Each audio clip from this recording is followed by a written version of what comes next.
स्वामीनारायण भगवाननी जय। श्री अक्षर पुरुषोत्तम महाराजनी जय। श्री गुणातीतानंद स्वामी महाराजनी जय। श्री भगत जी महाराजनी जय। श्री शास्त्री जी महाराजनी जय। श्री योगी जी महाराजनी जय। श्री प्रमुख स्वामी महाराजनी जय। श्री महंत स्वामी महाराजनी जय। सुरत अक्षरधाम महोत्सवनी जय। प्रमुख वर्णीय अमृत महोत्सवनी।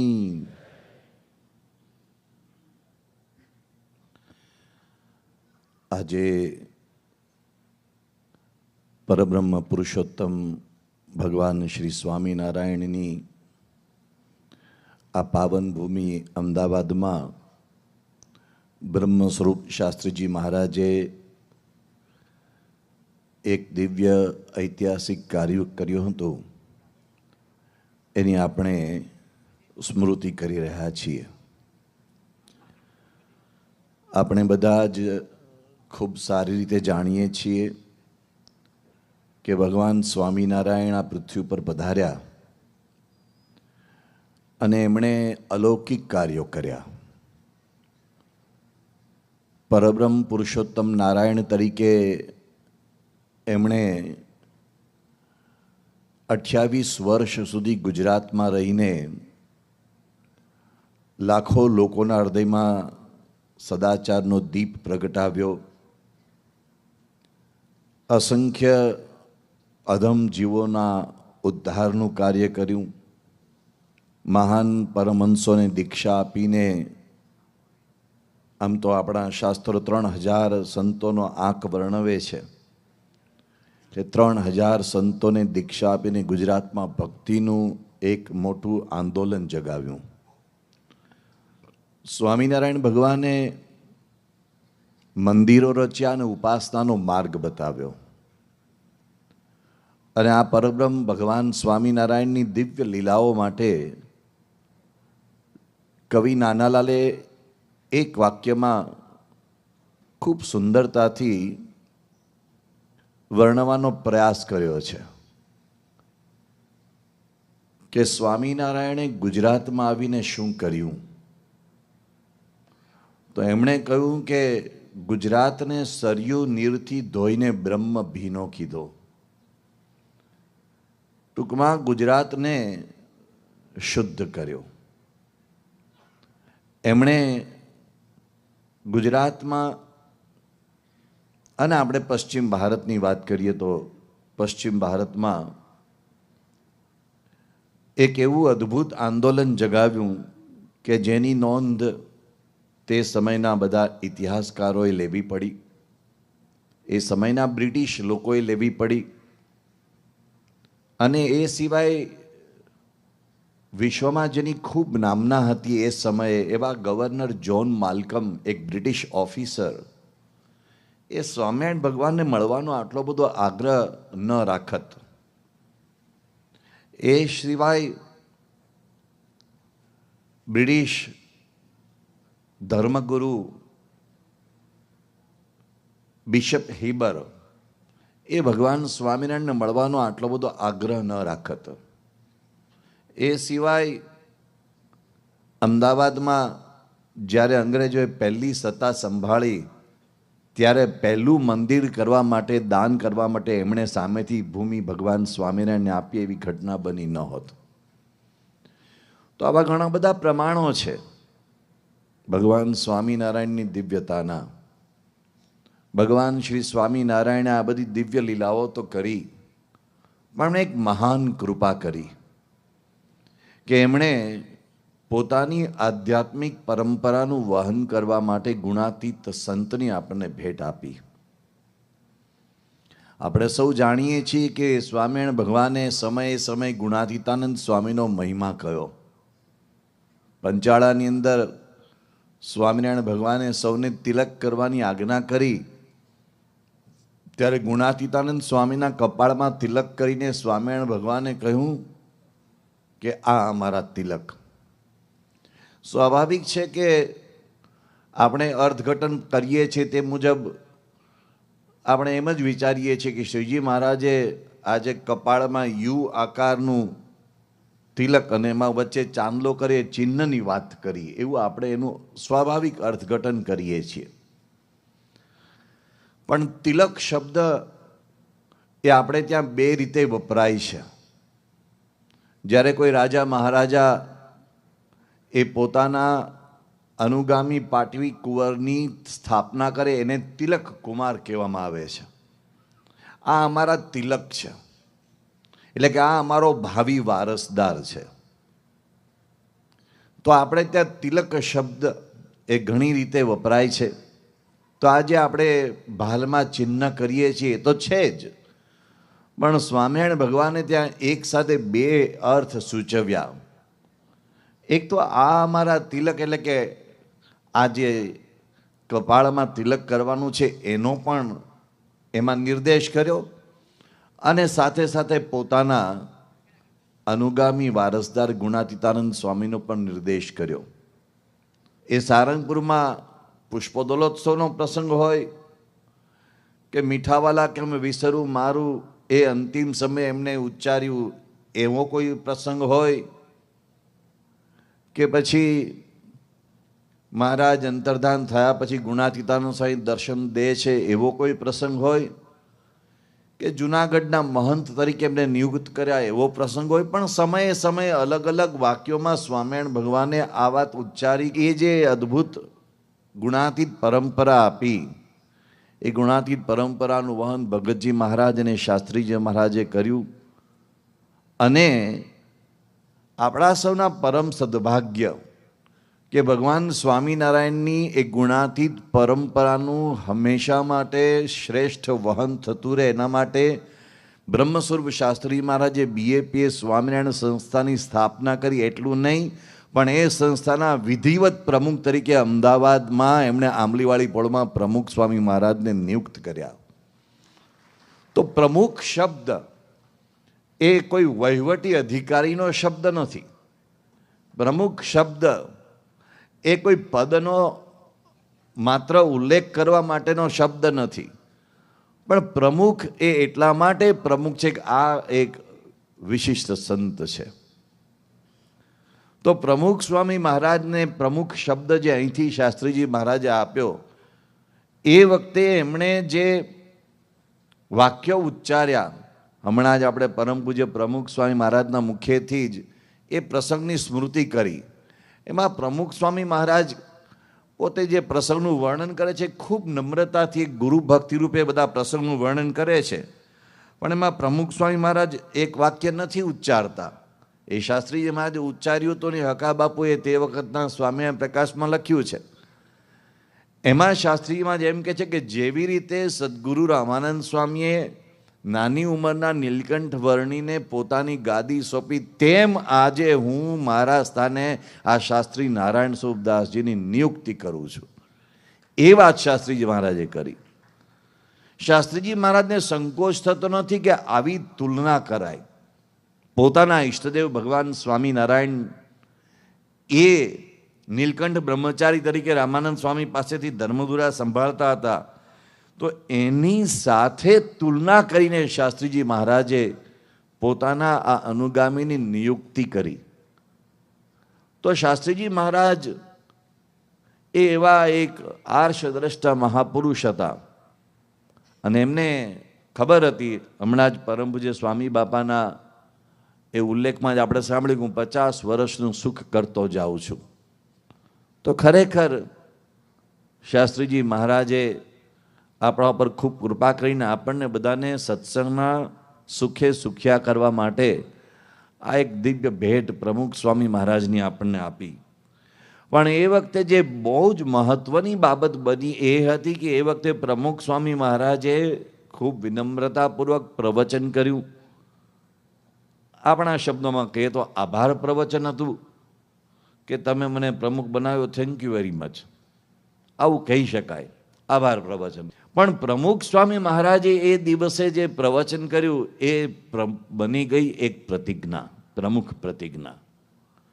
પ્રમુખ સ્વામી મહારાજે ભગવાન સ્વામિનારાયણનો આભાર માન્યો, ગુણાતીતાનંદ સ્વામીનો આભાર માન્યો, શાસ્ત્રીજી મહારાજનો આભાર માન્યો, પણ એમણે એ એક પાનાની લખાણમાં કરી શકાય એવી પોતાની રજૂઆતમાં મુખ્ય જે બાબત કહી એમાં 5-6 મુદ્દાઓ મહત્વના છે.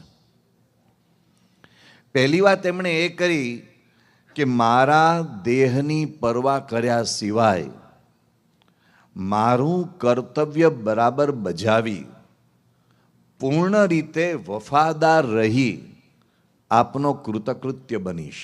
શાસ્ત્રીજી મહારાજને કહે છે મારા દેહની પરવા કર્યા સિવાય.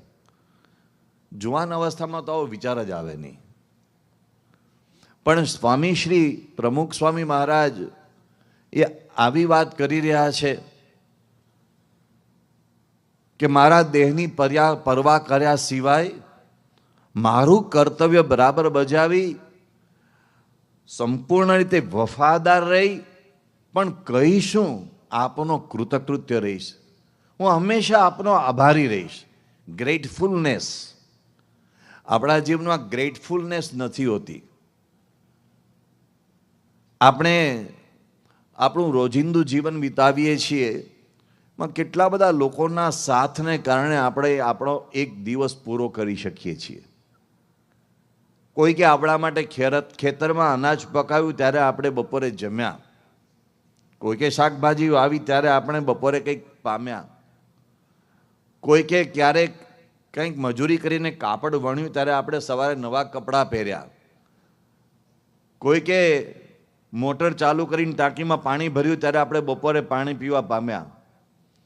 આવી નાની નાની બાબતો આપણે ગણવા જઈએ તો આપણા સમગ્ર દિવસ દરમિયાન કેટલા બધા લોકોએ આપણને પરોક્ષ રીતે કે પ્રત્યક્ષ રીતે મદદ કરી ત્યારે આપણે આપણો એક દિવસ વિતાવી શકીએ છીએ. તો આ ગ્રેટફુલનેસ એ બહુ જ મોટી બાબત છે. પ્રમુખ સ્વામી મહારાજ એમ કહે છે કે હું હંમેશા આપનો આભારી રહીશ. હંમેશા હું એમાં મારી જાતે કૃતકૃત્ય માનીશ. હું જ્યારે આપની આ સેવા કરવાની તક પામ્યો છું ત્યારે.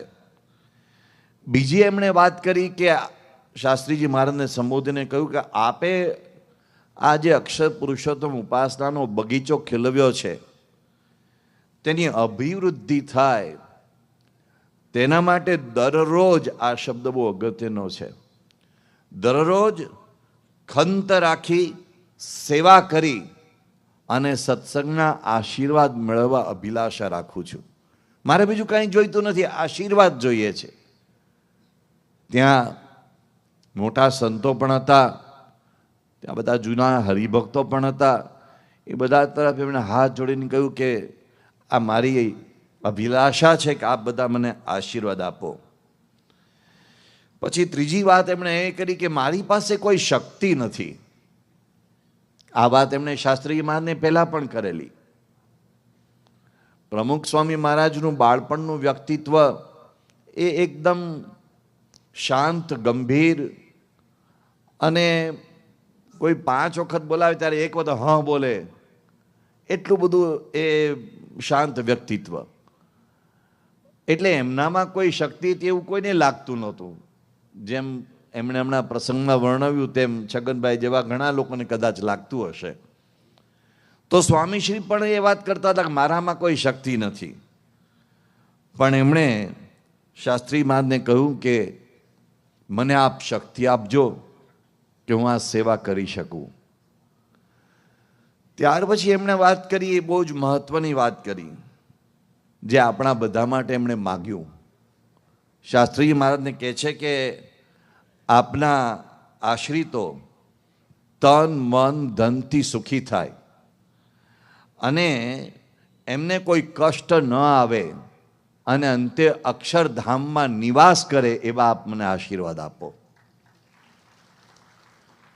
અને છેલ્લે એમણે માગ્યું કે ભૂલે ચૂકે પણ અક્ષર પુરુષોત્તમનું કોઈ નામ લે તેને આપ આપના પ્રૌઢ પ્રતાપથી અક્ષરધામ બક્ષિસ આપજો, એ એમણે માગ્યું. મેં આ પ્રવચનના 4-5 મુદ્દાઓ કયા, પણ એમાં જે એમણે પ્રતિજ્ઞા લીધી એ એમણે જીવનભર નિભાવી. પોતાના દેહની પરવા કર્યા સિવાય આ અક્ષર પુરુષોત્તમનો બગીચો ખીલવવા માટે એમણે જે દિવસ રાત પુરુષાર્થ કર્યો, જે અપાર પધરામણીઓ કરી, ગામડાઓમાં વિચરણ કર્યું, એ બધું આપણે અનેક વખત સાંભળ્યું છે. પણ એ જેટલી વખત સાંભળીએ છીએ એટલી વખત આપણને નવું લાગે છે. પૂજ્ય ઈશ્વરચરણ સ્વામી ઘણી વખત આપણને એમની કથામાં એ વાત કરે છે કે પ્રમુખ સ્વામી મહારાજે દેહના કૂચા બોલાવી નાખ્યા. આ કૂચા શબ્દ એ શેરડીનો રસ નીકળતો જોઈએ ત્યારે યાદ આવે. શેરડીના જે રસમાં એક બાજુથી શેરડી આખી જાય અને પાછળથી જે ભાગ નીકળે અને એનો પેલો ફરી વખત પાછો દાંડો નાખે, પછી ત્રીજી વખત નાખે, જે છેલ્લે નીકળે એને કૂચા કહેવાય. તો ખરેખર પ્રમુખ સ્વામી મહારાજે પોતાના શરીરના, પોતાના સમગ્ર અસ્તિત્વના કૂચે કૂચા બોલાવી નાખ્યા હતા. અને એમના અસંખ્ય પ્રસંગો છે. એ એક એક પ્રસંગનું સ્મરણ આપણને ગદગદ બનાવી મૂકે તેવું છે. કેવા કેવા સંજોગોમાં એમણે વિચરણ કર્યું. જ્યારે વાહનોની તકલીફ હતી, રસ્તાઓની તકલીફ હતી, ગામડાઓમાં કોઈ સુવિધાઓ નહોતી, જ્યાં રસ્તા પણ નહોતા પહોંચ્યા ત્યાં પ્રમુખ સ્વામી મહારાજ કોઈ સુવિધા વગર કોઈ વાહનોમાં કૂટાતા અથડાતા પહોંચ્યા. ક્યારેક ટ્રેક્ટરમાં પહોંચ્યા, ક્યારેક ગાડાઓમાં પહોંચ્યા, અને ખખડધજ ગાડીઓ એ સમયની, ક્યારેક કાદવ ખૂંદતા ખૂંદતા, ગારો ખૂંદતા ખૂંદતા પહોંચ્યા. ગામડાઓમાં વરસતા વરસાદે પધરામણીઓ કરી. એક ગામે પ્રમુખ સ્વામી મહારાજ પધાર્યા તો ગામડાઓમાં તો કોઈ શૌચાલયની પણ વ્યવસ્થા નહીં. તો એ ગામમાં હરિભક્તોએ પ્રમુખ સ્વામી મહારાજ માટે એક કામ ચલાવ એવી કઈ વ્યવસ્થા કરી. અને એટલો બધો ધોધમાર વરસાદ પડ્યો, એટલો બધો ધોધમાર વરસાદ પડ્યો તો પ્રમુખ સ્વામી મહારાજ એ શૌચવિધિ માટે પધારી રહ્યા હતા. ત્યારે એક યુવક હતો, એણે કીધું, બાપા હું આપના માટે છત્રી લઈને આપને ત્યાં સુધી શૌચાલય સુધી મૂકવા માટે આવું. ના પાડી, પણ એ છત્રી લઈને આવ્યો. વરસતો વરસાદ, ખુલ્લામાં જવાનું, એટલે ત્યાં એ ખુલ્લા વાતાવરણમાંથી ત્યાં શૌચાલય સુધી જવાનું, તો એ પેલો છત્રી લઈને ત્યાં આવ્યો. અને એને આદત આવી કે શૌચાલયમાં ઉપર છાપરું જ નહોતું, એટલે વરસાદ અંદર ચાલુ. તો ભીંજાતા ભીંજાતા પ્રમુખ સ્વામી મહારાજ પછી બહાર નીકળ્યા ત્યારે પેલો હસવા માંડ્યો કે આ હું છત્રી લઈને સુધી આવ્યો શું લેવા. પણ ગામડામાં કોઈ વ્યવસ્થાઓ નહીં. રસ્તાઓમાં પાણી ભરાયેલા હોય ને એ પાણી ડોળતા ડોળતા પ્રમુખ સ્વામી મહારાજ ઘરોઘર ઘૂમ્યા. ક્યાંક એમની મોજડી કાદવમાં અટવાઈ ગઈ હોય તો કોઈને ખબર ન પડે કે એમની મોજડી ક્યાં રહી ગઈ, ખુલ્લા પગે ફર્યા. એક મોજડી ક્યાંક કાદવમાં અટવાઈ ગઈ, ક્યાંક બીજા ઘરે એ પહોંચ્યા ત્યારે ખબર પડી કે એક જ પગમાં મોજડી હતી, બીજા પગમાં તો મોજડી જ નહોતી. એક વખત આ ઝાલાવાડમાં ખોલડિયાદ ને માળોદ ને આજુબાજુના ગામોમાં પ્રમુખ સ્વામી મહારાજ વિચરણ માટે પધાર્યા હતા. તો તે વખતે એક ગામના હરિભક્તો કે અમારે ત્યાં તમે આવો, એટલે સ્વામી બાપા ત્યાં પધાર્યા. હું બધા ગામના નામ બોલતો નથી, પણ એક ગામમાં પધાર્યા તો એ હરિભક્તો કે તમે અમારે ત્યાં આવો, એટલે સ્વામી બાપા કે ચાલો તમારે ત્યાં આવીએ. એટલે આ ગામથી આ ગામ જવા માટે નીકળ્યા. પણ વાહન કયું? ટ્રેક્ટર, ખુલ્લું ટ્રેક્ટર, અને વરસાદ ભયંકર. તે ટ્રેક્ટર કાચા રસ્તા ઉપર ચાલતું હતું, માટીવાળા રસ્તા, ટ્રેક્ટર ફસાયું. એટલે એ ટ્રેક્ટરને કાઢવા માટે બીજું ટ્રેક્ટર મોકલ્યું. તો એ બીજું ટ્રેક્ટર આવ્યું, આમાંથી ઉતરીને એમાં બેઠા હતા, એ ફસાયું. એને બહાર કાઢવા માટે ત્રીજું ટ્રેક્ટર આવ્યું, એમાં બેઠા હતા, એ ફસાયું. પણ પ્રમુખ સ્વામી મહારાજ હસતા હતા આવા સંજોગોમાં. પણ પ્રમુખ સ્વામી મહારાજે ક્યારેય કોઈને નારાજ ન કર્યા. એ આવા સંજોગોમાં પણ હસતા હસતા એ ગામડાઓમાં ગયા, હરિભક્તોના ઘરે પધરામણી કરી. સાબરકાંઠામાં અસહ્ય તાપ, પૂજ્ય ડૉક્ટર સ્વામીને બાપા ઉપર દયા આવી. બપોરનો એવો ભયંકર સમય અને અસહ્ય તાપ. ડૉક્ટર સ્વામી ત્યાં પ્રમુખ સ્વામી મહારાજ સાથે હતા ને એમણે બધા હરિભક્તોને કહ્યું કે બપોરનો સમય થયો છે, આવો તાપ છે, અને આવા ટાઈમે કંઈ શોભાયાત્રા કઢાય? આમ તમે જુઓ તો ખરા, તાપ તો જો, અમે આ સાબરકાંઠાની ગરમી આ જુઓ તો ખરા. તો પ્રમુખ સ્વામી મહારાજે ડૉક્ટર સ્વામીને કહ્યું કે લાવો તમારો હાથ. ડૉક્ટર સ્વામીને હાથ લઈ અને ત્યાં જે હરિભક્તો હતા એને માથા ઉપર મૂક્યો. સ્વામી કે જુઓ તો ખરા કેવા હરિભક્તોના માથા તપે છે, આ ક્યારના બિચારા રાહ જોતા તડકામાં ઊભા છે, હાલો હાલો આપણે કે છે એનો પધરામણી અને આપણે શોભાયાત્રા કાઢી રાખીએ. ડૉક્ટર સ્વામી મૌન થઈ ગયા. એ તો બાપાની દયા ખાવા જતા હતા, પણ પ્રમુખ સ્વામી મહારાજ હરિભક્તોની દયા ખાતા હતા કે આ બિચારા તડકામાં ક્યારના ઊભા છે. તો કેવા કેવા સંજોગોમાં એમણે હરિભક્તો પર કૃપા કરીને હરિભક્તોને રાજી કર્યા. પૂના પધાર્યા હતા, ત્યાંથી કુર્દુવાડી જતા હતા, તે રાતનો સમય તો ટ્રેન, પેલી સ્પેશિયલ ટ્રેન કેવી કંઈ ટ્રેન હતી, રાતનો 2-2:30 વાગ્યાનો ટ્રેનનો સમય હતો. ટ્રેન તો કંઈ આપણા પ્રમાણે ન ચાલે, એના ટાઈમ પ્રમાણે ચાલે, એટલે એ ટાઈમને ટ્રેનમાં જોવાનું હતું. તો ત્યાં પહોંચ્યા તો એક હરિભક્ત એ પ્રમુખ સ્વામી મહારાજને રાત્રે કહે છે 2 વાગે કે ટ્રેનને થોડીક વાર છે, મારા ઘરે પધરામણી કરો ને. તો રાત્રે 2 વાગે પધરામણી ગયા. એવી રીતે એક વખત ત્યાં અમેરિકામાં હોબોકેન ઉતર્યા હતા અને ત્યાં એક આપણા જાણીતા હરિભક્ત ડૉક્ટર, એમણે આગ્રહ કર્યો કે મારું ઘર નજીક જ છે, આવો ને મારા ઘરે પધરામણીએ. નજીક એટલે અહીંથી ભરૂચ જઈએ એટલું, તો આવો ને પધરામણીએ. તો પ્રમુખ સ્વામી મહારાજ ત્યાં પધરામણી ગયા. રાત્રે 9 વાગે જમવાનું બાકી હતું, એટલે જમવાની રસોઈ તૈયાર. બાપા કે આપણે જમવા રહીશું તો મોડું થશે, માટે તો કોઈ કે કહ્યું સ્વામી ઉકાળો તો પીતા જાઓ, એટલે ઉકાળો પીધો. અને ઉકાળો પીને પછી ત્યાં પધરામણી ગયા. ત્યાંથી પાછા આવ્યા, રાતના 2 વાગે પાછા આવ્યા. આમાં રસ્તામાં એક્ઝિટ ચૂક્યા. આ એક્ઝિટ શબ્દ આપણે હમણાં શીખ્યા. આપણે અહીં નવો રસ્તો થયો ને, આપણો નવો દ્રુત માર્ગ, એટલે એમાં આપણે શીખ્યા આમાં એક્ઝિટ લેવાની. નહીં એમાં બીજો 28 માઇલનો ચક્રાવો વધી ગયો, કારણ કે પેલો ગાડી ચલાવવાનો જોકા ખાતો હતો. તો પણ કાંઈ જ ફરિયાદ નહીં.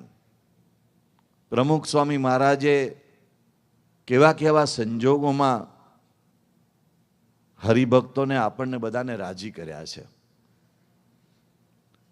મને બરાબર એ પ્રસંગ યાદ છે કે પ્રમુખ સ્વામી મહારાજે બાયપાસ સર્જરી કરાવી, અને બાયપાસ સર્જરી કરાવી ત્યારે આમ તો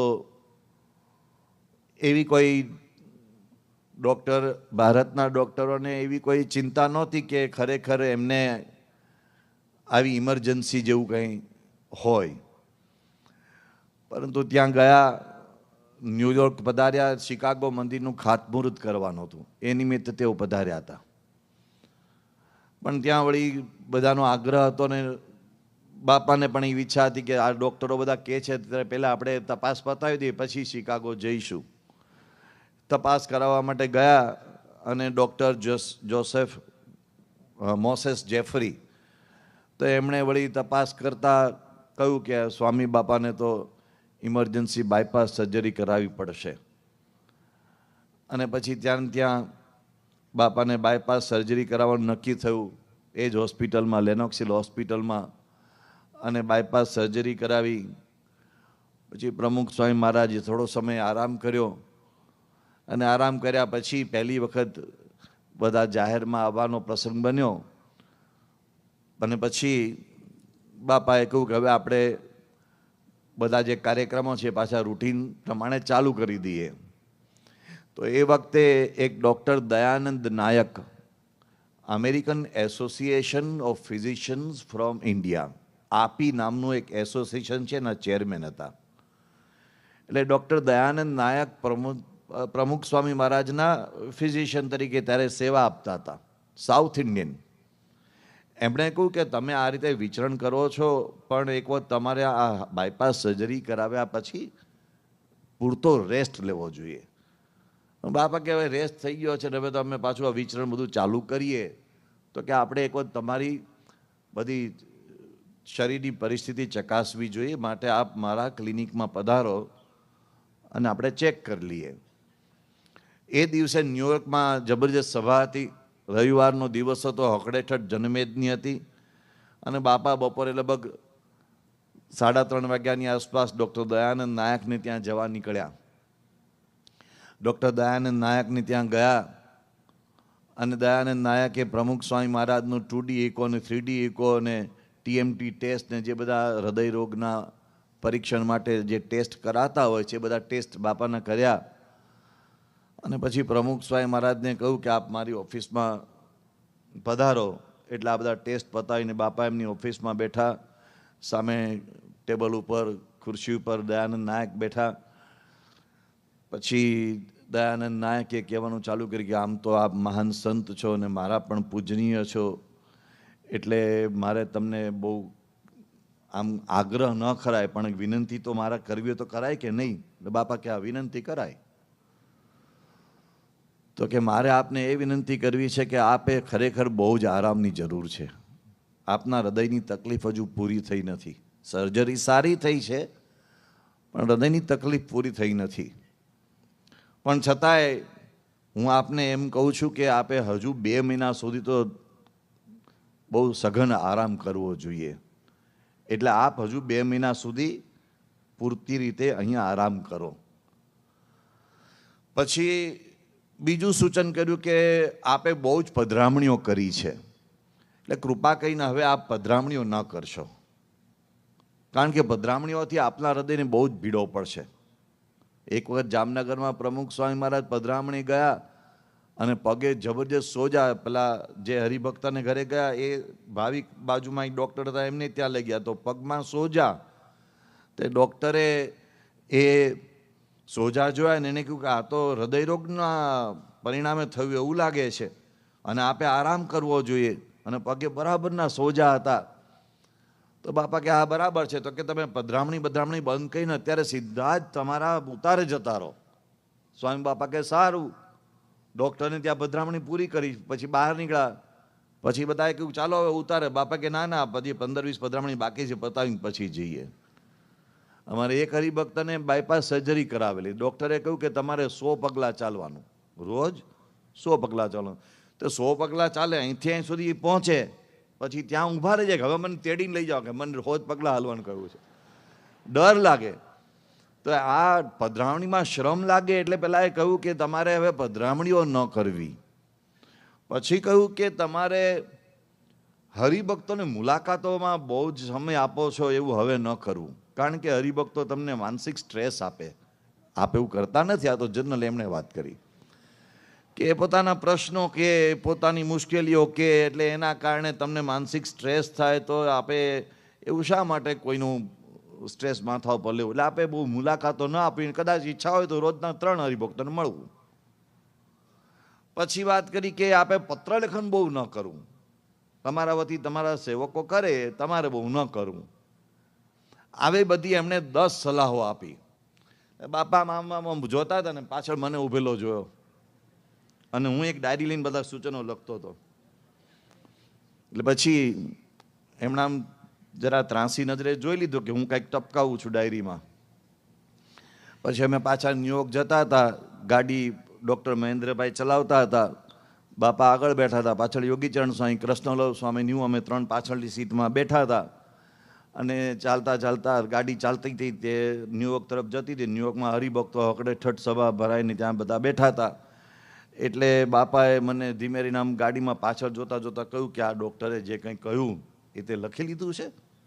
એટલે મેં કીધું હા લખી લીધું. આપણને એમ કહેવાય, એ પૂછે છે કે કયા કયા ડૉક્ટરે મને સૂચનો કરે. મેં કહ્યું હા બરાબર, આપણે લખી લીધું છે, અને તમારે જોઈતો તો કોપી કરીને આપી દઈશ. મને કે ના બધું બરાબર છે, પણ આપણે ત્યાં જઈએ ન્યુયોર્ક, ત્યાં પછી સભા ત્યાં બધા હશે, એટલે બધા જેવા આપણે ઉતરીશું એટલે બધા પૂછશે કે આ કૃષ્ણવલ્લભ સ્વામી કોઈ પૂછશે નહીં. આમ તમે જે કૃષ્ણવલ્લભ સ્વામી જોયા છે ને, આ બધા એનું જરા શરીર દેહ સૌષ્ઠવ હોય કે કોઈ જાજુ માથાકૂટ કરવા ન આવે. એટલે પેલા બાપા કે આ કૃષ્ણવલ્લભ સ્વામીને કોઈ પૂછશે નહીં, યોગીચરણ સ્વામીને પૂછશે નહીં, પણ તને પૂછશે કે બાપાને ડૉક્ટરોએ શું કીધું. એટલે કે તું શું કહીશ? મેં કીધું કે કહીશું આ બધું જે કંઈ વાત થઈ. મને કે આ તું 1 જણને જવાબ આપે, 2 જણને જવાબ આપે, 5 જણને જવાબ આપે, એને કરતાં આપણે ત્યાં જઈએ છીએ ને સભા છે, સભામાં માઇકમાં ચડીને કહી દેજે ને. એટલે મેં કીધું સારું. મને કે શું કહીશ? મેં કીધું કે આ બધું ડૉક્ટરે કહ્યું છે, સૂચનો મેં લખી લીધા છે, એ વાત કરીશ. તો કે ના, એમ કહેવાનું કે ડૉક્ટરે કહ્યું છે કે તમારી તબિયત બહુ જ સારી છે ને પહેલાં જેમ હરતા હતા ફરતા હતા વિચરણ કરતા હતા એમ કરો, અને હરિભક્તોને ત્યાં પધરામણી કરીને રાજી કરો, આવું કહી દેવાનું.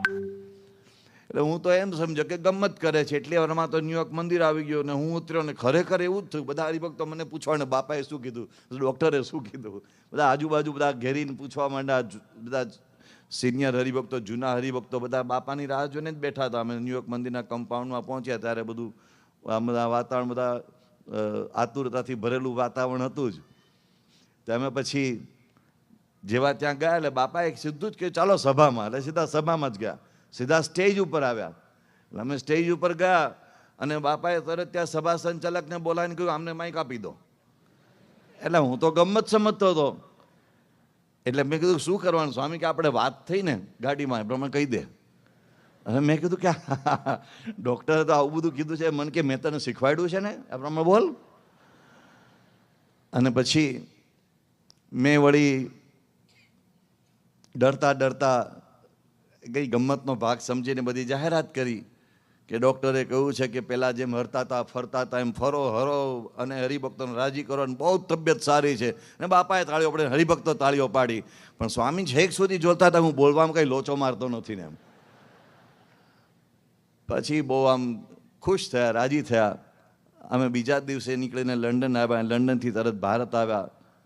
અને પછી પ્રમુખ સ્વામી મહારાજે જે વિચરણ કર્યું છે, એટલું બધું વિચરણ કર્યું. ત્યાર પછી આ 1998 પછી 1998 થી 2007 સુધી તો જબરજસ્ત વિચરણ કર્યું. અને ભલા આશ્ચર્યચકિત થઈ જાય.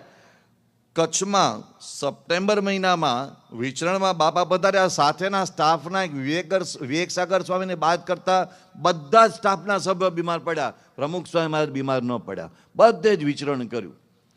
એમણે કેટલું બધું, રોજ 300 400 ને મુલાકાત, રોજ 50-60 પત્રોમાં સહી કરવાની, રોજ કેટલા બધા સવાર સભા ને સાંજે સભા ને કેટલી બધી સભાઓ કરી. ડૉક્ટરે જે કહ્યું હતું એના કરતાં તદ્દન જુદું આ પ્રમુખ સ્વામી મહારાજ કરી શકે. જેમને ખરેખર દેહનો ભાવ ન હોય એ કરી શકે. એમણે ખરેખર કહ્યું કે મારા દેહની પરવા કર્યા સિવાય ખરેખર દેહની પરવા કર્યા નથી, કરી નથી. બાબા ભોયકા પધાર્યા હતા તો ભોયકામાં પ્રમુખ સ્વામી મહારાજને એ વખતે પગની પેલી પિંડીમાં પેલું મૂંઢિયું ગુમડું થયું હતું. હવે એ મૂંઢિયું ગુમડું એટલું બધું વેદનાદાયક હોય છે, એટલું બધું પીડાદાયક હોય છે કે ન પૂછો વાત. એમાં પૂજ્ય ડૉક્ટર સ્વામી એને પેલું શું કહેવાય ડ્રેસિંગ કરે, ડ્રેસિંગ કરે આટલો મોટો ખાડો પડી ગયેલો, એક આખી લખોટી સમાઈ જાય, મોટી લખોટી, એટલો ખાડો પડી ગયેલો. એ ડૉક્ટર સ્વામી બરાબર ઘસીને એમાંથી પરુ કાઢે અને પછી એમાં એ સમયે પેલો પાવડર આવતો, એન્ટીબાયોટિક પાવડર, એ પાવડર ભરે અને એટલી બધી પીડા. અને એવામાં પ્રમુખ સ્વામી, એ વરસાદી ઋતુ એટલે પાછા બધા વારે વારે પલળે ને એવું બધું થાય. એમાં પ્રમુખ સ્વામી મારે પધરામણીઓ કરી તો ભોયકા પધાર્યા હતા અને સવારના પોરમાં જ એના કારણે, આ ગુમડાને કારણે એમને તાવની પણ થોડી અસર હતી. એટલે વાત થઈ કે આજે ભોયકા ગામમાં આવ્યા છે પણ પધરામણી નહીં કરીએ. પ્રમુખ સ્વામી મહારાજ હોય ને પધરામણી ન હોય એવું બને જ નહીં. તો એ દિવસે પધરામણીઓ બધા નક્કી કે આજે પધરામણીઓ નહીં કરીએ. તો પ્રમુખ સ્વામી મહારાજ પૂજા કરીને હજુ તો ઊભા થતા હતા ત્યાં જ ગામના મુખ્ય કાર્યકર્તાઓ આવ્યા. બાપા 60 પધરામણીઓ ગોઠવી દીધી છે, કેટલા વાગે નીકળવું છે? તો પ્રમુખ સ્વામી મહારાજે એક હરફ પણ ઉચ્ચાર્યા સિવાય કીધું ચાલો અત્યારે જ નીકળીએ. અને એવા સંજોગોમાં 60 પધરામણીઓ કરી, ખરેખર દેહની પરવા કર્યા સિવાય એમણે બધાને રાજી કર્યા છે. પરમ પૂજ્ય પ્રમુખ સ્વામી મહારાજને હૃદયની તકલીફ થઈ, આંખોની તકલીફ થઈ, ગાંઠની એક સર્જરી કરાવી, ગોલબ્લેડરનું ઓપરેશન કરાવ્યું. આ જે બધી બીમારીઓ આવી એના વર્ણનો આપણે અનેક વખત સાંભળ્યા છીએ, અનેક વખત વર્ણનો આપણે સાંભળ્યા છે. પણ એમાંની એકાદ બીમારી આપણને આવે ને તો જ આપણે એવું ઈચ્છતા નથી કે આવે, પણ આવે તો જ આપણે રિલેટ કરી શકીએ કે એ શું કહેવાય. એ કેવી રીતે પ્રમુખ સ્વામી મહારાજે પોતે એવા સંજોગોમાં વિચરણ કર્યું છે. એમણે જે પધરામણીઓ કરી એમાં એક વખત એક દિવસમાં 16 ગામોમાં પધરામણી કરી, 16 ગામોમાં પધાર્યા. એક વખત અહીંયા દભાણ ને આજુબાજુમાં ત્યાંથી ખેડા જિલ્લાના બધા ગામોમાં વિચરણ કર્યું પ્રમુખ સ્વામી મહારાજે. તો 16 દિવસમાં 29 ગામોમાં પધરામણી કરી, લગભગ 700 જેટલી પધરામણીઓ કરીને એ ગામડાઓમાં કેટલા બધા સંજોગો ખરાબ. એક વખત પ્રમુખ સ્વામી મહારાજે દિવ્ય સ્વરૂપ સ્વામી જે આપણા આદિવાસી વિસ્તારમાં વિચરણ કરતા હતા, જેતપુર, પાવી ને ગોધરા ને બધા બોડેલી ને એ વિસ્તારમાં, તો પ્રમુખ સ્વામી મહારાજે એમને બોલાવ્યા સુરેન્દ્રનગર અને કહ્યું કે હું તમારે ત્યાં આવું છું. તો પ્રમુખ સ્વામી મહારાજ ત્યાં પધાર્યા. કેમ બન્યું ખબર છે? કે અટલાદરામાં પ્રમુખ સ્વામી મહારાજનું વિચરણ હતું અને તે સમયે આ આદિવાસી ભક્તો ગામડાથી આવેલા અને બિચારા બધા પોતાના પારંપરિક વેશમાં આવીને નૃત્ય કરે ને બધા ઢોલ વગાડે ને નાચે ને કૂદે ને પછી એ બધાને પ્રમુખ સ્વામી મહારાજ પાસે દર્શને લઈ આવ્યા. બાપાએ એક એકના માથે હાથ મૂકીને ખૂબ કૃપા વરસાવી. પછી બાપાએ દિવ્ય સ્વરૂપ સ્વામીને પૂછ્યું કે આ કેટલા લોકો આવ્યા છે? કે બાપા 60-70 આવ્યા છે. બાપા કે તમારે કેટલા હરિભક્તો? બાપા હરિભક્તો તો બહુ જ છે, હજારોની સંખ્યામાં. તો બાપા કે એ તો બિચારા અહીંયા આવી શકે નહીં, તો આપણે ત્યાં આવીશું. કે બાપા ત્યાં આવવા જેવું નથી, ત્યાં તો બહુ જ પરિસ્થિતિ ખરાબ છે, અમારા ગામડાઓમાં તો બહુ જ પરિસ્થિતિ ખરાબ છે. બાપા કે એમાં શું ખરાબ હોય, આપણે આવીશું. એટલે બાપા એમને સુરેન્દ્રનગર બોલાવ્યા અને પછી કહ્યું કે હું આ સમયે તમારે ત્યાં આવીશ. તો પ્રમુખ સ્વામી મહારાજે કહી દીધું અને બધાએ ના પાડી કે બાપા બહુ તકલીફ પડે, પણ ત્યાં પધાર્યા અને એ એવા ઘરોમાં પધાર્યા કે જ્યાં ખરેખર દિવાલને પ્લાસ્ટર પણ નહોતું. આ તો હું વાત કરું છું 2000ના વર્ષની વાત, 1999ના વર્ષની વાત. ત્યાં દિવાલમાં પ્લાસ્ટર પણ નહીં, બાથરૂમ જાજરૂની વ્યવસ્થા તો નહીં જ. તો પછી બાજુમાં એક સારું ગામ હતું, ત્યાં બધી વ્યવસ્થા હતી. તો દિવ્ય સ્વરૂપ સ્વામીએ કહ્યું બાપાને કે બાપા બાજુમાં ગામ છે, ત્યાં બધી હરિભક્તોનું ઘર સારું છે દેવગઢ બારિયામાં, ત્યાં આપની વ્યવસ્થા રાખી છે, ત્યાં પધારો. અને અહીંયા તો કંઈ વ્યવસ્થા જ નથી. બાપા કે આટલા બધા લોકો રહે છે, એમને વાંધો નથી તો મને શું વાંધો આવી જવાનો છે? એક દિવસમાં આપણે એમની વચ્ચે જ રહીએ. એમણે ગામડાઓમાં જઈને ઢોરની ગમાણોમાં બેસીને એ રાજી કર્યા છે. એક દલ્લુભાઈ મદારીનો પ્રસંગ પ્રસિદ્ધ છે. બાપા ચાલતા ચાલતા પધારતા હતા અને કાદો, કાળી માટી, ભીની માટી તે ખૂંટી જાય, પગ ખૂંટી જાય ને પગ ઉપાડો એટલે નીચે કાળી માટીનો લોંદો ચોંટી જાય, એવી રીતે ત્યાં જવાનું. પણ પેલા નારાયણ પ્રસાદ સ્વામી કે બાપા બહુ જ દૂર છે. બાપા કે આ રહ્યું હમણાં ચાલતા ચાલતા પહોંચી જવાશે. અને ત્યાં દલુભાઈ મદારીની ત્યાં ગયા તો દલુભાઈ મદારીને ઘરમાં બેસવાની કોઈ વ્યવસ્થા જ નહીં. તો જે પેલી ઢોરની ગમાણ હોય એ ગમાણની પેલી પાતળી લાકડાની નહીં, પેલી વળી આપણે ઝાડની આડી અવળી કાપેલી વળી, એ વળી ઉપર બેઠા અને ત્યાં પેલા એ પ્રમુખ સ્વામી મહારાજને પેલા ઢેબરા જમાડ્યા. બાપાને કે બાપા ઢેબરા જમો. ત્યારે બાપા બોલ્યા કે આ ઢેબરાનો સ્વાદ એવો છે કે મેલમાં પણ આવો સ્વાદ આવે નહીં. એ બાપા એને રાજી કર્યા. તો આવા તો કેટલા બધા પ્રસંગો છે. એક વખત પ્રમુખ સ્વામી મહારાજ ભાવનગર જઈ રહ્યા હતા અને ભાવનગર જતા આ ક્યારેક કેવી બધી ઘટનાઓ બનતી. ત્યાં રસ્તામાં એક ગામ આવ્યું, જરા ક્ષત્રિયોનું ગામ. તે પછી દરબારના કહેણથી પ્રમુખ સ્વામી મહારાજ ત્યાં પધાર્યા. સાંજનો સમય, ભાવનગરમાં સભા, બધા રાહ જુએ. તે પછી ત્યાં સાંજનો સમય હતો એટલે પછી બધા પૂજન આરતી વગેરે થયું. પછી બાપા કે ચાલો અમે જઈએ. તો દરબાર કે જવા ન દો, અમારે ત્યાં તો તમારે જમવું જ પડે, અમારે ત્યાંથી કોઈ ભૂખ્યું જાય જ નહીં, અમારો તો ક્ષત્રિયોનો રાજધર્મ, અમે તમને ભૂખ્યા ન જવા દઈએ. તે પ્રમુખ સ્વામી મહારાજ કે પણ આજે તો અમારે એકાદશી છે, નિર્જળ ઉપવાસ છે. પ્રમુખ સ્વામી મહારાજે નિર્જળ ઉપવાસમાં કેટલી બધી પધરામણ કરી છે, કેટલા બધા ગામડાઓમાં વિચરણ કર્યા છે, પ્રસંગો જાણીતા છે. આ દિવસે નિર્જળ ઉપવાસ હતો એટલે એણે કીધું કે એ બધું તમારે બીજા દિવસે કરવાનું, આજે તો અમારે ત્યાં જમવું જ પડે. પ્રમુખ સ્વામી મહારાજ કે ભાઈ અમારે આ નિર્જળ ઉપવાસ કરવાનો હોય, આજે એકાદશી હોય, આજે અમે પાણીનું ટીપું મોઢામાં ન મૂકીએ કે ન હાલે.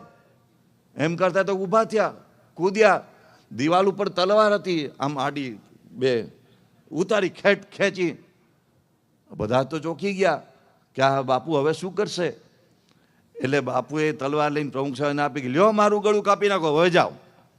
પછી પ્રમુખ સ્વામી મહારાજ કહે છે કે જુઓ બાપુ, અમારે તો આ સ્વામિનારાયણ ભગવાને આપેલો નિયમ છે, આ અમારો બનાવેલો નિયમ નથી. એ કે પણ અમારો નિયમ છે, અમે તમને જવા ન દઈએ ભૂખ્યા. એટલે પછી પ્રમુખ સાહેબ મહારાજ કે એક કામ કરો, પછી ક્યારેક આવીશું, કે તમે મને વચન આપો તમે પાછો જમવા અહીં આવશો તો જ જવા દઉં. પ્રમુખ સ્વામી મહારાજ કે અમે તમને વચન આપીએ, પણ તમે અમને વચન આપો કે તમે ક્યારેય શરાબ નહીં પીવો. તમે અમને વચન આપો, તમે અમને વચન આપો તમે ક્યારેય માંસાહાર નહીં કરો. એ કે આપ્યું વચન. પ્રમુખ સ્વામી મહારાજ કે અમે પણ તમને વચન આપ્યું, અમારે ત્યાં આવીશું. આવી રીતે ગામડાઓમાં કેટલાય લોકોના જીવન પરિવર્તનો કર્યા છે, ઘરોઘર ઘૂમ્યા છે, પણ આટલું બધું વિચરણ કર્યું, આટલા બધા કાર્યો કર્યા. તમે જો તો ખરા, પ્રમુખ સ્વામી મહારાજે આવા ગામડે ગામડે વિચરણ કરતા કરતા આવા સંજોગોમાં એમણે બીએપીએ સ્વામિનારાયણ સંસ્થાના 1236 મંદિરોના નિર્માણ કર્યા. આવા સંજોગોમાં એમણે કેટલી શાળાઓ, કેટલી હોસ્પિટલો, કેટલા સામાજિક કાર્યો, કેટલા બધા દુષ્કાળ રાહત જેવા આપત્તિના સંજોગોમાં બધા રાહત કાર્યો, અને આટલા બધા મોટી સંખ્યામાં સંતો બનાવ્યા, આટલા યુવક મંડળો, આટલા બાળ મંડળો, આટલા સત્સંગ મંડળો. એ બધું તમે જુઓ તો આપણને એમ લાગે આમણે આ બધું ક્યારે કર્યું હશે. આપણને જો તમે એમને કરેલી બાળ પ્રવૃત્તિનો વિચાર કરો, તમને એમ લાગે આખી જિંદગી એમને બાળ પ્રવૃત્તિ જ કરી હશે, બીજું કાંઈ કર્યું જ નહીં, નહીતર આવું થાય જ નહીં. તમે એમને કરેલી યુવા પ્રવૃત્તિનો વિચાર કરો, તમને એમ લાગે આખી જિંદગી એમણે યુવા પ્રવૃત્તિ જ કરી હશે. એમણે હોસ્પિટલો બાંધીને ફરતા દવાખાનાઓ, નિઃશુલ્ક ફરતા દવાખાનાઓ, અરે દર વર્ષે લાખો દર્દીઓને નિઃશુલ્ક આપણે દવાખાના દ્વારા દવાઓ આપીએ છીએ, ફરતા દવાખાના દ્વારા. એ તમે એમની પ્રવૃત્તિ જો તો લાગે આખી જિંદગી એમણે આરોગ્ય સેવાઓ જ કરી હશે, અથવા આખી જિંદગી એમને આદિવાસીઓના ઉત્કર્ષની પ્રવૃત્તિઓ જ કરી હશે. તો કેટલી બધી પ્રવૃત્તિઓ કરી, પણ આ બધી જ પ્રવૃત્તિઓ કર્યા પછી એ હળવા ફૂલ. એટલા માટે એ એમ માનતા હતા મેં કાંઈ કર્યું નથી, જે કરે છે સ્વામિનારાયણ ભગવાન કરે છે, ગુરુ શાસ્ત્રીજી મહારાજ ને ગુરુ યોગીજી મહારાજ કરે છે. અને એટલે એ હંમેશા દાસત્વ ભાવે વર્ત્યા. એક વખત પ્રમુખ સ્વામી મહારાજ મુંબઈમાં હતા, અને મુંબઈમાં ત્યાં થાણામાં એમનું વિચરણ હતું. તો થાણામાં એ વખતે બધું તારીખો ગોઠવાઈ ગઈ ને ત્યાં એક હરિભક્તો વિદેશથી આવ્યા. એમણે પ્રમુખ સ્વામી મહારાજને કહ્યું કે સ્વામી, મારા ભત્રીજાના લગ્ન છે વડોદરામાં અને તમારે આવવાનું છે. પ્રમુખ સ્વામી કે આવીશું, ક્યારે, કઈ તારીખ છે? કે ફલાણી તારીખ. બાપા કે કાઢો તો ભાઈ, આપણે એ તારીખોમાં ક્યાં છે? કે થાણા છીએ. તો બાપા કે ભાઈ બહુ તકલીફ છે, થાણામાં પહેલાં 2 વખત કાર્યક્રમ ગોઠવાયા છે ને કેન્સલ થયા છે, માટે આ વખતે રહેવા દો, પણ અમે વસંત પંચમી ત્યાં અટલાદરા આવવાના છીએ, ત્યારે તમારે ત્યાં તમારા ભત્રીજાને ત્યાં પધરામણી કરી દઈશું. એ કે મેં વેવાઈને વચન આપી દીધું છે, તમારે આવવું જ પડે. હવે બાપા કે પણ હવે તમારા વેવાઈને સમજાવો ને કે આવું હાલતું હશે. અરે કે અમે તમને તમારી કેટલી બધી સેવા કરી છે ને તમે ના પાડો કેવી રીતે ચાલે? એટલે બાપાએ ડૉક્ટર સ્વામી આપણા કોઠારી સ્વામીને કહ્યું કે તમે એક કામ કરો, થાણાના હરિભક્તોને લાવો, કાગળ લખી નાખીએ, અમે તમારી માફી માગીએ છીએ, અગાઉ 2 વખત કાર્યક્રમ કેન્સલ થયા છે, હવે 3જી વખત કેન્સલ કરીએ છીએ, પણ અમે પાછા થાણા આવીશું, આ હરિભક્તને અમારે રાજી કરવાના છે. એટલે છેક મુંબઈથી થાણાનો પ્રોગ્રામ કેન્સલ કરી અને હરિભક્તના ભત્રીજામાં વેવાઈને રાજી કરવા જઈ આવ્યા. તો આવા કેવા બધા સંજોગોમાં એ ગયા, પણ એ દાસ ભાવે વર્ત્યા. જેમ કે એમણે કોઈ દિવસ કોઈ પ્રકારની સત્તાનો ઉપયોગ ન કર્યો. હું પ્રમુખ છું ને હું કહું એમ થાય એવું એમણે ક્યારેય ન કર્યું. એ દાસત્વ ભાવે વર્ત્યા. એ હળવા ફૂલ થઈને રહ્યા. હું આટલી બધી પ્રવૃત્તિ કરું છું, હું આટલી બધી સેવા કરું છું, હું આ સંસ્થાનો પ્રમુખ છું, અને હું આ ને હું તે, એવું એમના જીવનમાં ક્યારેય હું આવ્યો નહીં. આપણે હું કાઢવો અઘરો પડે છે, અને એમને ક્યારેય હું અંદર પ્રવેશો નહીં. આ પ્રમુખ સ્વામી મહારાજની ખરેખર એક આગવી વિશેષતા રહી, હળવા ફૂલ. બાપા વિદ્યાર્થીઓ વચ્ચે જાય, આપણે વલ્લભ વિદ્યાનગરમાં, તો ત્યાં વિદ્યાર્થીઓ સાથે વિદ્યાર્થીઓની જેમ વર્તે. એક વખત પ્રમુખ સ્વામી મહારાજ વલ્લભ વિદ્યાનગર પધાર્યા હતા. આપણે યજ્ઞપ્રિય સ્વામી ઘણી વખતે પ્રસંગ વર્ણવે છે. તો વિદ્યાનગર પધાર્યા, અને વિદ્યાનગરમાં છાત્રાલયમાં બધા વિદ્યાર્થીઓ પ્રમુખ સ્વામી મહારાજને જુએ એટલે જેમ શશીને જોઈને સાગર ઉમટે એવી રીતે બધા ત્યાં વિદ્યાર્થીઓ બધા ઉત્સાહમાં આવી જાય. તે પછી મુશાયરો રાખ્યો. પ્રમુખ સ્વામીએ મહારાજની હાજરીમાં મુશાયરો રાખ્યો. એક યુવક વિદ્યાર્થી એ વિદેશ જવાનો હતો, એના તરફથી પાર્ટી, આઈસ્ક્રીમ પાર્ટી.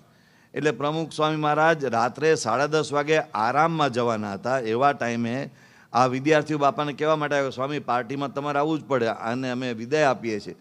તો પ્રમુખ સ્વામી મહારાજ પધાર્યા અને ત્યાં આવ્યા અને ત્યાં તો આ બધા ડોલે ડોલે આઈસ્ક્રીમ પીરશે, ડોલથી. આ બધા યુવાનો બધા કંઈક મૂડમાં હશે. અને એમાં એક અમારો ઓલો કવિ થાનકી છે, તે એણે બધી કવિતાઓ ચાલુ કરી, બધી જાત જાતની કવિતાઓ બોલે ને પ્રમુખ સ્વામી મહારાજને હસાવે. એમાં અમારે એક ત્યાં આત્મદર્શન સ્વામી છે, એ બધા આઈસ્ક્રીમ પ્રમુખ સ્વામી મહારાજ પાસે લઈને આવ્યા કે બાપા આપ આઈસ્ક્રીમ જમો. તો પ્રમુખ સ્વામી મહારાજ કે એમને ક્યારે આઈસ્ક્રીમ પ્રત્યે રુચિ બતાવી નથી. એટલે બધા કહ્યું સ્વામી આપ આઈસ્ક્રીમ જમો. તો પહેલાં તો બધા જાત જાતના કોડિયા લઈ આવીને આવ્યા હતા અને બાપાને કહ્યું કે લો લો લો. એટલે બાપાએ એક ચમચી ભરી. એટલે પહેલાં એ જોયું કવિતા બોલતા બોલતા કે આ પ્રમુખ સ્વામી ચમચી હાથમાં પકડી રાખી છે પણ મોઢામાં મૂકતા નથી. એટલે આ પ્રમુખ સ્વામી મહારાજની કેવી વિશેષતા કે એક સામાન્ય યુવક કવિ થઈ ગયો હતો. તે એ પ્રમુખ સ્વામી મહારાજને કવિતા સંભળાવે છે જાહેરમાં. એ કહે છે પ્રમુખ સ્વામી મહારાજને કે તુકારે જ બોલાવે, તું કહીને બોલાવે. પ્રમુખ સ્વામીને કહે છે કે તું એ પ્રમુખ સ્વામી તું શું સમજે છે કે તારા કરતા અમે સારા, અમે 84 લાખ ફેરા આમ કાપી નાખ્યા, અમે 84 લાખ જન્મના ફેરા આમ ચપટીમાં કાપી નાખ્યા, અને તારે હાથથી હોઠ સુધીનું અંતર કાપતા કેટલો ટાઈમ લાગે છે. તો બાપાએ ફટ કરતી ચમચી મોઢા મૂકી દીધી. પછી આગળ બોલ્યો એક કવિતા કે પ્રમુખ સ્વામી એવું શું છે તારામાં. આમ તો લાંબી કવિતા ગઝલ બોલે છે, તમે હો ત્યાં ભર્યો ભર્યો દરબાર લાગે છે, બધું એની કવિતા છે. કે એવું શું છે તારામાં કે તારી હર મુલાકાત પહેલી વારની લાગે છે. બાપા કે અમારામાં કાંઈ નથી પણ તને યાદ રહેતું નથી, એટલે દરેક મુલાકાત તને પહેલી વખત લાગે છે. આવા હળવા ફૂલ. અમારે અહીંયા શાહીબાગમાં પ્રમુખ સ્વામી મહારાજ અમદાવાદ મંદિરમાં પધારે ત્યારે સંતોની સભા હોય, બપોરે બાપા જમતા હોય, રાત્રે જમતા હોય, અને અમારા બ્રહ્મપ્રકાશ સ્વામી હોય ને ચેતન સ્વામી હોય ને કૃષ્ણપ્રિય સ્વામી હોય ને અરે જે ગમ્મતના ગુલાલ ઉડે. અરે આપણને લાગે નહીં કે આ સાક્ષાત બ્રહ્મ સ્વરૂપ, પ્રગટ બ્રહ્મ સ્વરૂપ અને આવા પરમાત્માની જેમ લાખો હરિભક્તો જેમને પૂજે છે એ કેટલા સરળ અને કેટલા આનંદ. એક વખત અમારે મુશાયરો જામ્યો અહીંયા શાહીબાગ મંદિરમાં. બાપા બપોર ઉપર ભોજન લેતા હતા. અમારા ધર્મપ્રકાશ સ્વામી છે ને અત્યારે રાજસ્થાનમાં જયપુરમાં બિરાજે છે. એમને કવિતા બનાવવાનો ઉત્સાહ, એટલે રોજ પ્રમુખ સ્વામી મહારાજ જ્યાં સભા કરી હોય ને એની નાની કવિતા બનાવે ને ત્યાં પ્રમુખ સ્વામી મહારાજ સામે એ 2-3 વાક્યની કવિતા બોલે. એટલે એક પ્રકારનું જોડકણું જોય આમ તો. તે બાપા આગળ બોલે. તો એક દિવસ બધાએ કહ્યું કે સ્વામી આ ધર્મપ્રકાશ સ્વામી કવિતા બોલે છે ને બ્રહ્મપ્રકાશ સ્વામી પણ કવિ છે, તો એને પણ બધા શેર શાયરી આવડે છે. તો પછી બાપા કે શેર 3 શેર 2 શેર જે 5 શેર આવડતું હોય બોલો ને તમે શેર. એટલે પછી બ્રહ્મપ્રકાશ સ્વામી બધા શેર ચાલુ કર્યા. હવે એમના બધા શેર છે ને એ બધા વિશિષ્ટ આવે, કારણ કે એમને એ મુંબઈ રહેલા એટલે મુંબઈની હવા પ્રમાણે શેર આવે. એટલે એમણે બધા મુંબઈ પ્રમાણે જ્યારે થોડા ઉર્દુની અસર પ્રમાણે આવે અને એ પ્રમાણે એમણે એક પછી એક શેર બોલવા માંડ્યા અને બધો મુશાયરો જામ્યો. પછી તો એ બોલે એની સામે ધર્મપ્રકાશ સ્વામી પાછા તાત્કાલિક બોલે ને એની સામે પાછા બ્રહ્મપ્રકાશ સ્વામી બોલે. તો એમાં વળી ઓલા કહ્યું કે બાપા એમને એક શેર બહુ આવડે છે, એ બોલ એમની પાસે મોઢે બોલાવડાવો. બાપા કહ્યું બોલો. એટલે એમણે કહ્યું કે વૈસે તે જિંદગી મેં સબ કુછ હૈ ભુલાને કે લીએ, है खुशियाँ और गम एक ख्वाब टूट जाने के लिए, लेकिन है कुछ नज़ारे आँखों में बसाने के लिए, और ऐसी यादों मौत के बाद भी काम आने के लिए. આવી યાદ તો બાપા મૃત્યુ પછી પણ આવે, એના માટે આ બધી સ્મૃતિ હોય છે. તો બાપા બધા તાળીઓ પડવા માંડે. હવે આ હિન્દી અડધું ઉર્દુ અડધું આ તો સ્વામીને કહે સમજાવ્યું નહીં. તો બાપા કે આ બધી વાત તો બરાબર છે પણ કે અમને સમજાય એવું બોલો. એટલે અમારા ચેતન સ્વામી ઊભા થયા. એમણે કહ્યું સ્વામી મને એક વસ્તુ સમજાતું નથી, ઘણા બધા ધોળાના અમે કાળા કેમ, એનો રંગ સ્પેશિયલ હતો. એટલે કે બાપા આ કાળા કેમ? બાપા કે આમને પૂછો કાંઈ શાયરીમાં જવાબ આપે તો. એટલે એણે કીધું કે કાલા એમણે કહ્યું કે મૂળ થયું તો એવું કે બના રહે થે તિલ લેકિન શાહી ફિસલ ગઈ. એટલે કે આમ તો ભગવાન તલ બનાવવા ગયા હતા પણ શાહી ઢોળાઈ ગઈ, એટલે આખું આજરા કલર ચેન્જ થઈ ગયો. અને બાપા ખડખડાટ હસવા માંડ્યા. પછી વળી બાપા કે હજુ કંઈ આગળ ચલાવો.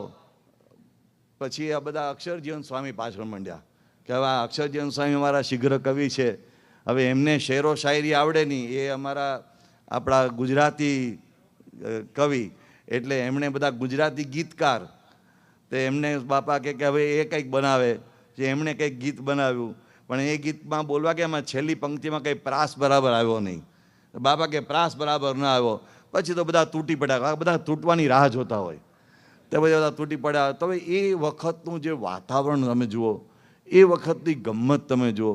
અને પ્રમુખ સ્વામી મહારાજ એટલા બધા ખડખડાટ હશે કે ન પૂછો વાત. અને નાના નાના સંતો, નાના નાના કોઈને પ્રમુખ સ્વામી મહારાજ સાથે વાત કરવામાં સંકોચ નહીં, બધાને બાપા પોતાના લાગે.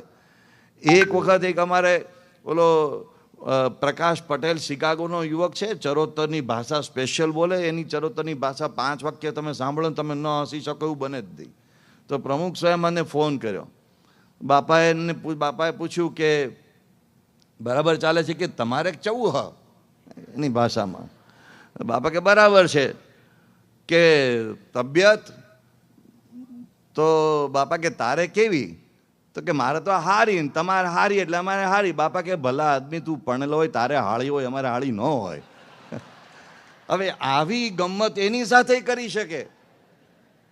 અને અહીંયા એક વખત આ સ્ટેજ ઉપર કંઈ ડ્રામા કર્યો હતો અને એ ડ્રામામાં મંદિરમાં પ્રભુ બિરાજે છે, એમાં એમને આવવાનું કહ્યું તો છેક સુધી અહીંયા અંધારામાં બેસાડી રાખ્યા. આ ખૂણામાં કોઈ પબ્લિકને દેખાય નહીં. ક્યારે પ્રમુખ સ્વામી મહારાજ આવી ગયા, આ બાજુના દરવાજેથી આવ્યા, ત્યાં બેઠા, કોઈને છેક સુધી દેખાય જ નહીં પ્રમુખ સ્વામી મહારાજ. બધા હરિભક્તો કે ક્યારે બાપા આવે છે, ક્યારે બાપા આવે છે. પછી બાપા વારે પૂછે ક્યારે મારે જવાનું છે, ક્યારે મારે જવાનું છે. તો અમે કહીએ હજુ તમારે બેસી રહેવાનું છે, હજુ બેસી રહેવાનું છે. અરે બધા હરિભક્તો એમના દર્શન માટે આવ્યા હતા, પણ એવી એમના મનમાં કંઈ પડી જ નહોતી. પછી બાપા એને કહ્યું બાપા હવે તમારે જવાનું છે. તો અહીં કે હાલો. તો ઊભા થયા. તો અહીંયા સ્ટેજ ઉપર લાવવાનું બધે અમે આની પાછળ લઈ ગયા, પડદાની પાછળ. અને પડદાની પાછળ અંધારું, ભૂલી ગયા હતા કે અંદર લાઇટ જ નહીં પાછળ, અને પાછળ અંધારું. અને આ અમારા કિશોર મંડળમાં વિમલ પ્રકાશ સ્વામીના બધા યુવકો બધા ડ્રામામાં ભાગ લેતા હતા. તે પાછળ પેલા લાકડા સેટ હતા ને, મને પાછળ લાકડા હતા, આડાવડા લાકડા ગમે તેમ ઘુસાડ્યા હતા. એ લાકડા ઓળંગતા ઓળંગતા બાપાને લઈ ગયા, અને કોકને સૂજ્યું એટલે વળી બેટરી લઈ આવ્યું. તો બાપાને પાછળ ગયા.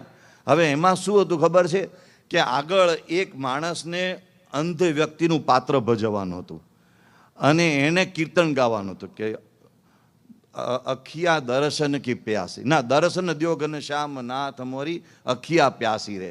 અને એમાં એને બીજી કડી છે ને એ સેજ લંબાવવાની, એ લંબાવે એ જ વખતે દર્શન દ્યો એમ બોલે. એ જ વખતે પેલું મંદિરનું બારણું ખોલે ને પ્રમુખ સ્વામી અંદરથી પ્રવેશ કરે અને હરિભક્તોને સરપ્રાઈઝ મળે. આવો બધો પ્લાન હતો. તે હવે પોલો ખબર નહીં શાસ્ત્રીય સંગીતમાં ચડી ગયો, સાસા પપ્પા મમ્મા ચડી ગયો. અને પાછળ હતા બાપા કે મારે ક્યારે જવાનું છે. મેં કીધું ઓલો પૂરો કરે ત્યારે જવાય ને, એ દર્શન થયો દર્શન બૂમો પાડે ત્યારે જવાનું આપણે. સ્વામી કે એને કેમ જલ્દી પતાવે, આપણે હાથમાં ઠાકોરજી લઈને ઊભા હતા. અરે આવી મોટી સંસ્થાના પ્રમુખ બિલ ક્લિન્ટન ને મોટા મોટા અબ્દુલ કલામ જેવાના બધા ભક્તો કહેવાય, એ ત્યાં અંધારામાં આવામાં આટલી નાની 1 ફૂટ જેવી જગ્યામાં ઊભા રહ્યા હતા. મને કે આ પૂરું કરતો નહીં. બાપા આપણા હાથમાં નથી, એ લાઈવ ગાય છે. આમ તો બધું પ્રી રેકોર્ડિંગ હતું પણ લાઈવ.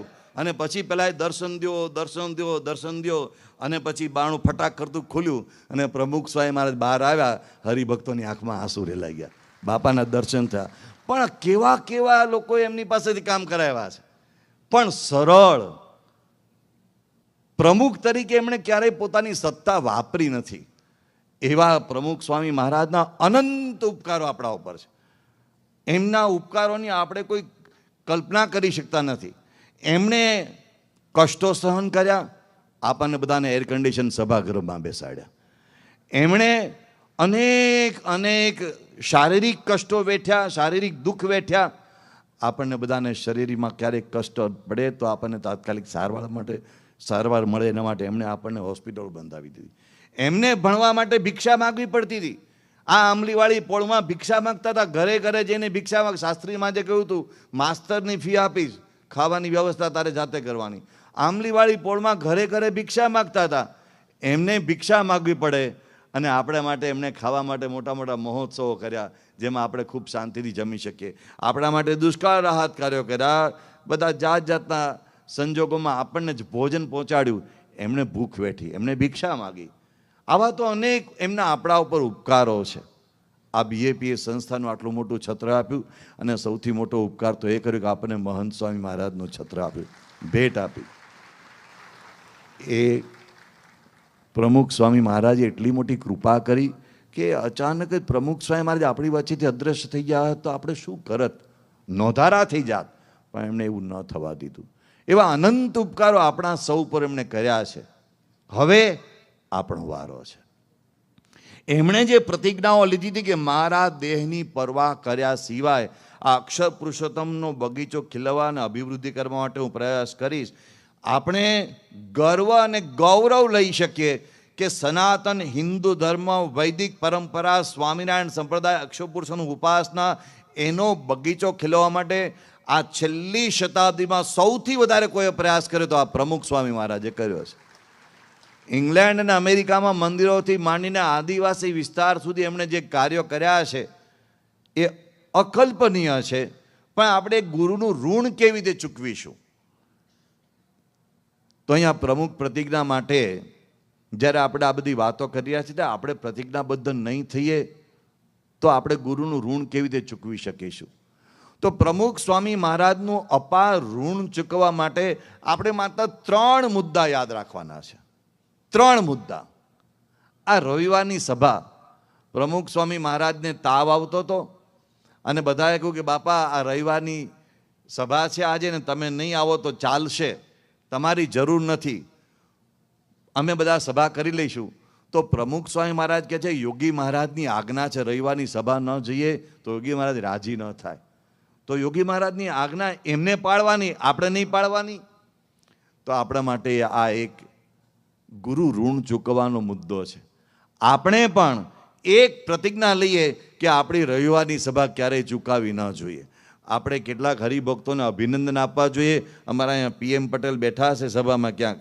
એ લોકો એમના પરિવાર અને સભ્યોની સંખ્યા યાદ નથી, પણ 20 ઉપરની સંખ્યા છે. નાના બાળકો પરિવારમાં દીકરા પરણે એટલે દીકરા દીકરીઓ જમાય અને પુત્ર વધુ બધા આવે, એ બધા સહિત એમના ઘરમાં જન્મેલો નાનામાં નાનો બાળક પણ ક્યારે રવિવારની સભા ચૂક્યો નથી છેલ્લા કેટલાય વર્ષોમાં. એ બેઠા છે PM પટેલ સભામાં ક્યાં. આવા બીજા ઘણા બધા હરિભક્તો છે, હું તો ખાલી એકનું ઉદાહરણ આપું છું. તો આ રવિવારની સભા આપણી ન ચૂકાય, આપણી તો ન ચૂકાય પણ આપણે બીજા 10ને પ્રેરણા આપીએ, ચાલો રવિવારની સભામાં, ચાલો રવિવારની સભા કરીએ, ચાલો ભક્તિ અને સત્સંગનું જીવનમાં કંઈક આપણે એક મોજું ભરી લઈએ. તો આ એક આપણો મુદ્દો છે જે આપણે પ્રતિજ્ઞાબદ્ધ થવું પડે. બીજો અગત્યનો મુદ્દો છે એ છે ઘર સભા. આપણી ઘર સભા ચૂકાવી ન જોઈએ. રોજ નહીં તો અઠવાડિયે એક વખત. એ કોના માટે છે? પ્રમુખ સ્વામી મહારાજે ઘર સભાની ભેટ આપી છે, એ આપણા માટે આપી છે. કમસે કમ અઠવાડિયામાં 3 દિવસની એમણે વાત કરી, 3 દિવસને બદલે 2 દિવસને, 2 દિવસની તો 1 દિવસ પણ ઘર સભા આપણે કરવી પડે, એ પ્રતિજ્ઞા આપણે લેવી પડે. અને ત્રીજી બાબત છે, આપણે જે વિસ્તારમાં રહેતા હોઈએ ત્યાં પરસભામાં આપણે જઈએ, આપણે આ પ્રતિજ્ઞા લેવી પડે. અને આપણો આ સત્સંગ ઉજળો છે આ સત્સંગ સભાઓથી. આપણી આ સત્સંગની શોભા છે આ સત્સંગ સભાઓથી. પ્રમુખ સ્વામી મહારાજે એમના જીવનમાં એક દિવસ પણ એવો વિતાવ્યો નહીં કે જે દિવસે એમણે સત્સંગ સભા નહીં કરી હોય. અરે અસહ્ય બીમારીમાં પણ બપોરે કે રાત્રે સૂતા સૂતા પણ એમણે સભા કરી છે.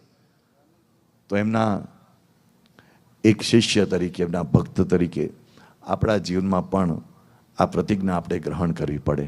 પ્રમુખ સ્વામી મહારાજના ઉપકાર અનંત છે, પ્રમુખ સ્વામી મહારાજના ઋણ અનંત છે. આપણે વિચાર તો કરીએ કે પ્રમુખ સ્વામી મહારાજે કેવી અસહ્ય ગરમીમાં, અસહ્ય ઠંડીમાં, અસહ્ય પરિસ્થિતિમાં સભાઓ કરી છે, ને આપણે આટલી સુવિધાવત સજ્જ બધી વ્યવસ્થાઓ વચ્ચે આપણે સભાનો લાભ ન લઈએ.